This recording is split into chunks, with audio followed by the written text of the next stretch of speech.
जो आज हम प्रयोग के आधार पर शब्द के भेद पढ़ेंगे। वाक्य में जब शब्दों को प्रयोग करते हैं उसके आधार पर शब्द के कितने भेद हैं। इससे पहले हमने शब्द के भेद जैसे उत्पत्ति के आधार पर पढ़े, तत्सम तद्भव देशी विदेशी, व्युत्पत्ति या रचना बनावट रूप यौगिक योग रूप पढ़े। अर्थ के आधार पर शब्द के भेद पढ़े हमने, एकार्थी, अनेकार्थी, समानार्थी, विपरीतार्थी। और आज जो हम पढ़ रहे हैं वह प्रयोग के आधार पर शब्द के भेद। तो प्रयोग के आधार पर शब्द के या तो हम 8 भेद कह सकते हैं, संज्ञा सर्वनाम विशेषण क्रिया, क्रिया विशेषण संबंध बोधक, समुच्चय बोधक और विस्मय बोधक। या फिर इससे और अधिक आसान तरीका के प्रयोग के आधार पर शब्द के 2 भेद हैं। नंबर 1 विकारी शब्द, नंबर 2 अविकारी शब्द। प्रयोग के आधार पर 2 भेद हो गए बच्चे, विकारी और अविकारी।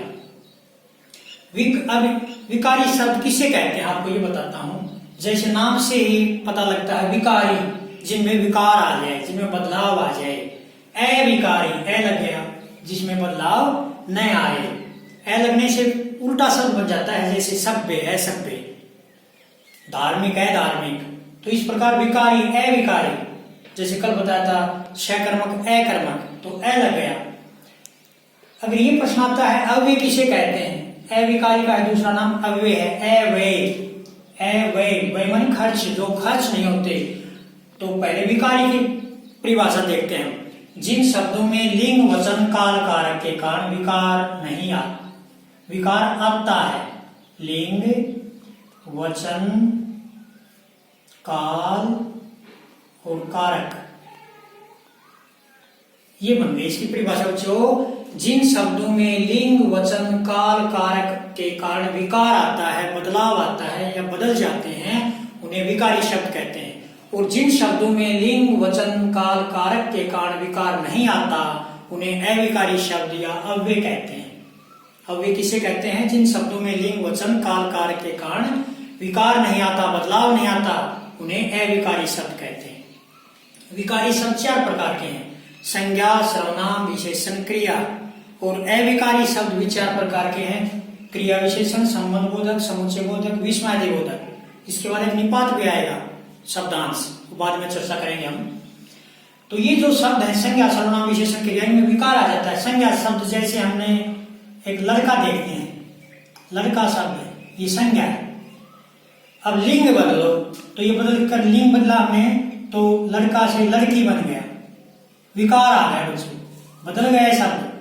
वचन बदलो, लड़के वचन से बदल गया, मेज मेजें, कुर्सी कुर्सियां, तो वचन से या लिंग से ये शब्द बदल जाते हैं, अर्थात इनमें विकार आ जाता है। सर्वनाम जैसे मैं है, मैं तू वह आप आदि सर्वनाम होते हैं। तो सर्वनाम मैं है, मैं हम, वचन बदलने पर मैं से हम बन गया, वचन के कारण विकार आ गया। मुझे, ये शब्द भी मैं का है, मुझे, तो इसमें विकार आ गया। कारक के कारण विकार आ जाता है, जैसे मैंने, हमने, हमको। तो लिंग वचन काल कारक के कारण हम, हमको।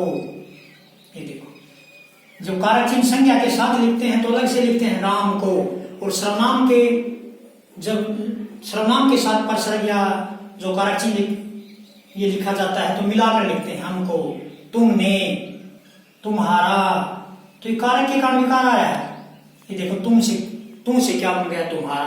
तो सर्वनाम में भी कारक के कारण, वचन के कारण, लिंग के कारण बदलाव आ रहा है, विकार आ रहा है।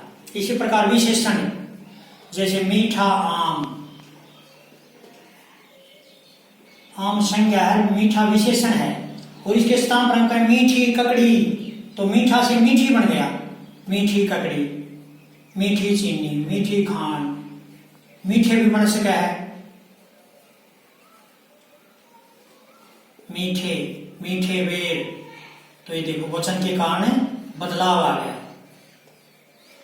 ये देखो, ये शब्द वचन के कारण, लिंग के कारण बदल रहे हैं। इसी प्रकार क्रिया, जैसे जाता है, इसमें बच्चों काल के कारण बदलाव आ रहा है। राम जाता है, राम गया। अब जाना क्रिया से ही गया रूप शब्द बन गया, राम गया, राम जाएगा।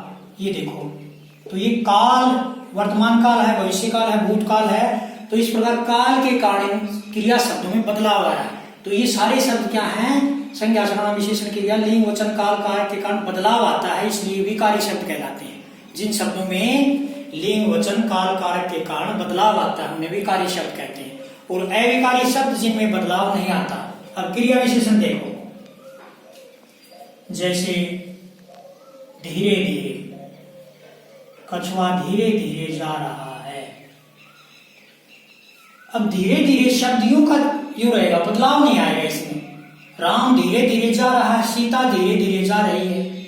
जा रही है क्रिया तो बदल गई, राम के स्थान पर सीता प्रयोग किया हमने तो क्रिया बदली है, लेकिन क्रिया विशेषण नहीं बदला है, ये शब्द नहीं बदला है।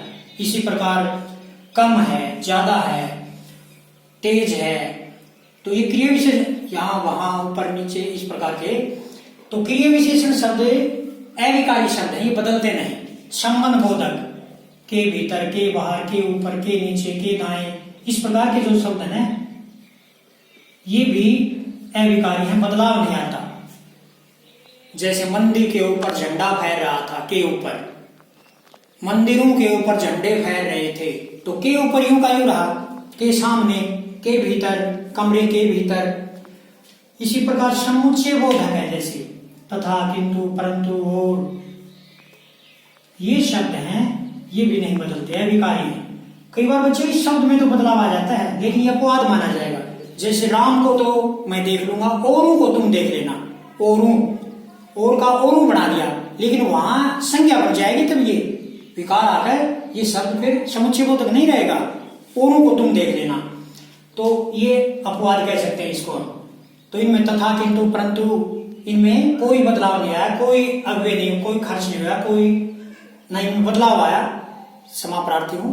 तो बदलाव जब आता है शब्दों में तो अविकारी हो जाते हैं। विस्मयादि बोधक, जैसे वाह, हाय, तो ये जो शब्द है इनमें भी इनमें बदलाव नहीं आता, अविकारी है। तो इन शब्दों में, जिन शब्दों में लिंग वचन काल कारक के कारण बदलाव नहीं आता है, विकारी होते हैं, और जिन शब्दों में काल कारक के लिंग वचन के कारण बदलाव आ जाता है उन्हें विकारी शब्द कहते हैं। आपने मेरी बात को इतने ध्यानपूर्वक सुना, बहुत अनुग्रहित हूं और आपके भीतर बैठे परमात्मा को प्रणाम करता हूं। मेरा प्रणाम स्वीकार करें।